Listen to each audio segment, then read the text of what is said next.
ස්වාමීන් වහන්සේ කාමයේ ලිංගිකත්වය කියන්නේ නරක දෙයක්ද? පිස්සු කතා කරනවයි නෝන. හත්වලාමේ ගිහියෝ වුණාම හොඳට කාමයේ විඳින්න ඕන. අපේ බුදුහාමුදුරුවෝ තමයි හොඳටම කාමයේ විඳේ ගිහි කාලේ. සිද්ධාර්ථගේ අන්තපුරේ ගෑනු අයම 17000ක් හිටියලු. අපේ තේරවාදී ත්‍රිපිටකයේ තියෙන්නේ. ඊළඟට මහායාන පොත්වල තියෙනවා අන්තපුර බිසෝවරු 40000ක් හිටියලු සිද්ධාර්ථට. ඉතින් බිසෝවරු 40000ක්ම තියාගෙන සිද්ධාර්ථ පොල් ගෑව වෙන්න බෑනේ නෝනා. ඒ සියලු කාම සැප සිද්ධාර්ථ වින්දා. ඊළඟට මජ්ක්‍ධිම නිකායේ සූත්‍රයක තියෙනවා සීතල කාලෙට සිද්ධාර්ථගේ මාලිගාවේ එක පිරිමියෙක්වත් හිටියේ නෑලු. අර ගෑනු ඔක්කොම හිටියේ සිද්ධාර්ථ එක්කලු. එතකොට හිතා ගන්නකෝ මොන තරම් සැපක් සිද්ධාර්ථ වින්දද කියලා. හොඳම කතාව තමයි සිද්ධාර්ථට මේ ගෑනු අය ඔක්කොම ගෙනත් දීලා තියෙන්නේ තමන්ගේම තාත්තා වෙච්ච සුද්ධෝදන රජතුමා. මිනිහා මේ වැඩේ කරේ සිද්ධාර්ථ ගිහි ගෙයිම තියාගන්න. නමුත් මේ කාමයම තමයි සිද්ධාර්ථට අබිනිෂ්ක්‍රමණය කරලා ගිහිල්ලා බුදු වෙන්න හේතු වුනේ. ඒ වගේම දැන් ඔය චුල්ලපලෝබන ජාතකයේ තියෙනවා අපේ බෝධිසත්වයෝ විඳපු කාමයේ තරම. බෝධිසත්වයෝ කාලයක් භාවනා කරලා එකපාරටම මනුස්ස ලෝකේ රාජමාලිගාවක ඉපදුනා. ඉපදුන ගමම්ම කෑ ගහලා අඬලා තමන්ගේ අම්මව ප්‍රතික්ෂේප කරා. ස්ත්‍රියක් දැක්කත් බෝධිසත්වයෝ කෑ ගහලා ඇඬුවා. ඉතින් බෝධිසත්වයන්ට කිරිපෙව්වේ පිරිමි කිරිමව්වරු. ඉතින් කුමාරයා ටික ටික ලොකු වුණා. රජතුමා කල්පනා කරා ගෑනු ප්‍රතික්ෂේප කරන මේ වගේ මිනිහෙකුට රටක් රාජ්‍යයක් බාර දෙන්න බෑ. කරන්නම්කෝ හොඳ වැඩක් කියලා රජතුමා නගරේ හිටපු ලස්සනම නගර සෝබිනිය ගෙන්නලා පිරිමියෙක් විදියට අඳලා කුමාරයාත් එක්ක එකට නිදා ගන්න සැලැස්සුවා. මෙන්න બોලේ උදේ නැගිටපු බෝධිසත්වයෝ සියලු ස්ත්‍රීන් මා සතු විය යුතුයි. සියලු ස්ත්‍රී සැප මගේ විතරමයි කියලා මුළු නගරෙම හිටපු පිරිමි සමූල ඝාතනය කරා.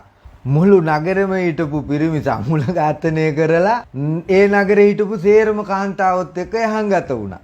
ඔන්න නෝනා දැන් කල්පනා කරලා බලන්න අපේ බෝධිසත්වයෝ මොන තරම් කාම සැපක් වින්දද කියලා. අපේ උන්දලට නම් මෙදාක අපේ ඔහොම සැපක් විඳින්න ලැබෙන්නේ නැහැ. එතකොට හාමුදුරුවනේ බුද්ධ ආගමේ තියෙනවා කාමයේ සුමිච්ඡාචාරා වේරමණී සික්ඛාපදං සමාදියාමි කියලා බණපදයක්.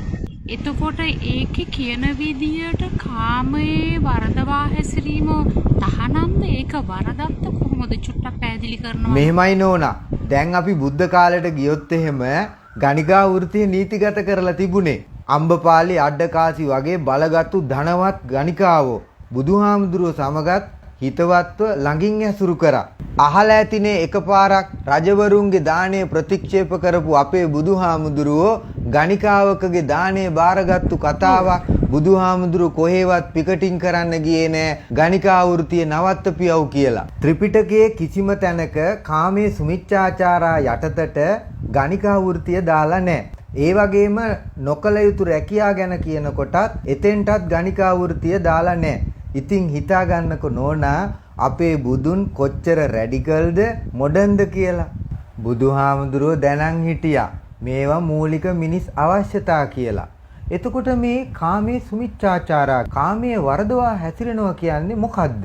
ත්‍රිපිටක අටුවා ටීකා මේ ඔක්කොම කියවලා අද කාලෙට ගැලපෙන්න කිව්වොත් බාල වයස්කාර කෙනෙක් එක්ක හෝ බලහත්කාරයෙන් කාම සංසර්ගයේ යෙදෙනවා නම් අන්න එච්චරයි කාමයේ සුමිච්ඡාචාරා කියලා කියන්නේ. ඊට මෙහා කාමය බුදුදහමට එකඟයි. ඒවා තියෙන්නේ ගිහියන්ට විඳින්න තමයි නෝනා. දැන් අර උග්ඝහ සූත්‍රේ බමුණ ඇවිල්ලා බුදුන්ට කියනවා මගේ දුවලා දෙන්න විවාහ වෙන්න යන්නේ. මේ දෙන්නට ඇඩ්වයිස් එකක් දෙන්න කියලා. එතකොට බුදුන් අවවාද ගණනාවක් දීලා අන්තිමට දෙන ඇඩ්වයිස් දෙක තමයි තමන්ගේ සැමියාට ආදරෙන් කතා කරපල්ලා. තමන්ගේ පිරිමියව හොඳට සතුටු කරපල්ලා. මේවා මම නෙවෙයි අපේ බුදුහාමුදුරුවෝ දීපු ඇඩ්වයිස්. එතකොට හිතා ගන්නකෝ අපේ බුදුහාමුදුරුවෝ ගැන. අනිත් එක මේ කාමය කියලා කියන්නේ සැක්ස්ම කරන එක විතරක්ම නෙවෙයි නෝනා. කාම කියලා කියන්නේ කැමැත්ත කියන එකට. අපේ බුදුහාමුදුරුවෝ කියනවා යංකින්චි ඉත්ති සද්දං පුරිසස්ස චිත්තං පරියාදාය තිට්ඨති.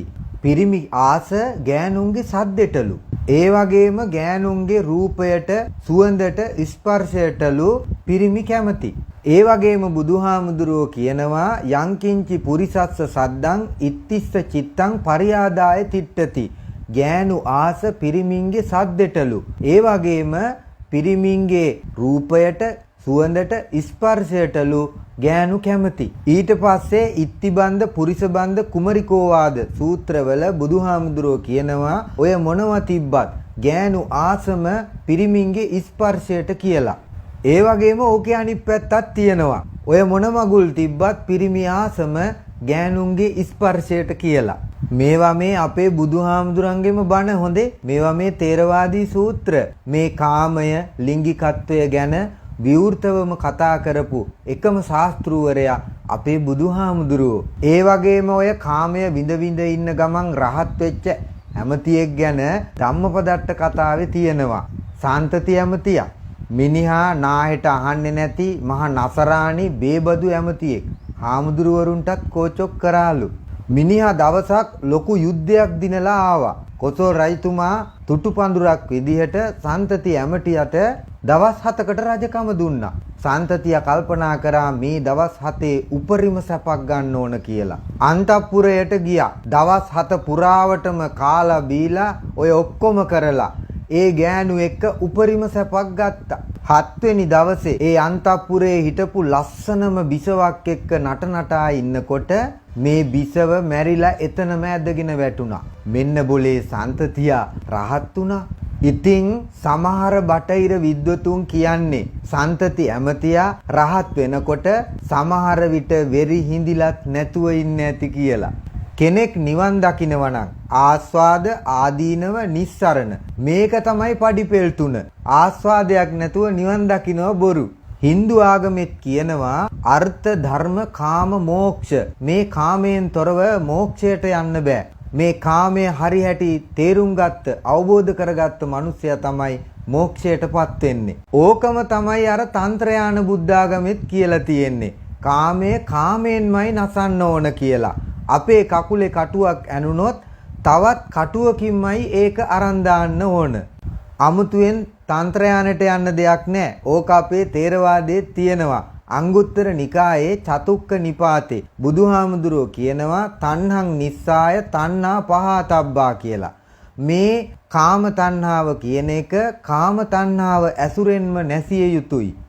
කාමය, තන්ත්‍රයානය, තේරවාදය මේ ගැන අපි වෙනම දවසක කතා කරමු. මේ ගැන මට තව ගොඩක් දේවල් කියන්න තියෙනවා. දැන් දානේ වෙලාවත් ළඟයි. අදට අපේ කාලයත් ඉවර නිසා අපි මේක නවත්තමු. එහෙමයි ස්වාමීනි.